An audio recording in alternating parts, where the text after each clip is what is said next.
The Green Bay Gamblers took care of business at home this weekend, winning 3 in a row. We're now joined by the head coach and general manager of the Green Bay Gamblers, Pat Mikesch. Let's start on Friday night. Very impressive win against the U17 team. I thought you guys were firing on all cylinders, and really to score 7 goals against a very talented team, that's impressive.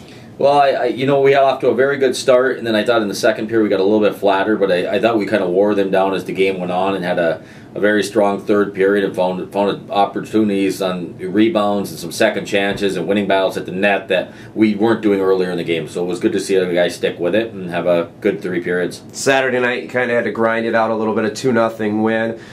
What was impressive to me is Friday night, Adam Huska started. Saturday, Kevin Wright got the nod. I thought he was very good between the pipes for you guys. It's nice to have that, to be able to lean on a Kevin Wright and Adam Huska down the stretch here. Yeah, I mean, you want to have both your goalies going, and it was a great game for Kevin.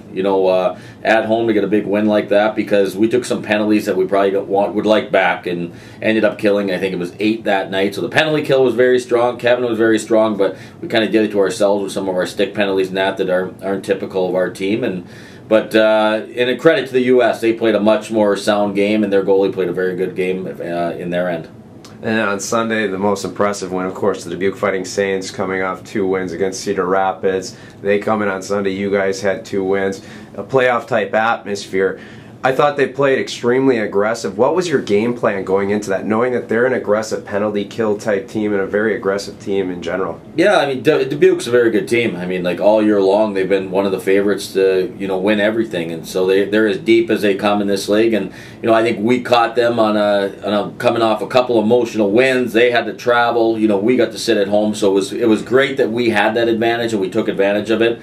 But it was a tight game. I mean, it wasn't until in that third period when we kind of broke loose and created some chances, some second chances. I thought Miska played as good of a game as we faced on him all year long, and he wasn't giving us anything, so we really had to work for it. A couple tough calls, in that game. Goals disallowed, goals being allowed, a lot of under review. There was emotions running high during the game, but I thought your guys really responded well. Yeah, our leadership did a great job with the locker room. That second period could not have gone worse for us as far as, review plays, a disallowed goal on a goal that, there was an early whistle on it, should have been a goal, and everything had kind of gone against us. We're still in a 1-1 game, and our locker room, our leadership did a great job of refocusing everybody, and that was that key to that third period. We came out, we had a banged-up roster at that point with losing Nick Paling during the second period. So, credit to our guys. They came out, they wanted that period, and they went out and took it.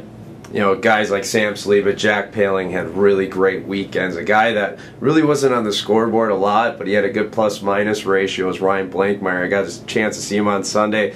He's a guy that just does the little things right, and that he's a really enjoyable to watch. Well, he's a super intelligent player on the ice, off the ice, and he does things the correct way. And it was great to see him get rewarded. I think it was Friday night with that rebound opportunity in the third period, and to put that in. But it was just sticking with it. He's one of those players that's played so many games in this league now. His experience is so valuable, and he can help with some of those younger players and kind of mentor them through these games. After you guys won on Sunday afternoon, seeing the guys celebrate on the ice, the raw emotion that Grant Frederick showed, and Adam Huska and all the guys down the road, they really understand the importance of these games down the stretch. That's really important when you're talking about finishing up the season the right way and going into the Clark Cup playoffs. Yeah, and I mean, these were our last games at home, before the Clark Cup playoffs. So it was important to them. We've had an outstanding home record this year, and we wouldn't have accomplished the things we've done without the great fan base. And we're very fortunate to play in front of such great hockey people. They enjoy the game. They want it to be fast. They want it to be played the right way. And so this weekend with 3 great crowds, and the guys were into it. It was something I think they wanted to make sure we went out on a good note. I mean, to end the season with only 5 home losses is a great season for us. It's a credit to our team, but that's an organizational record when it comes to it. You're right. It was a great weekend, and we appreciate your time, and thanks, and good luck this next weekend. All right, I appreciate it, Jason.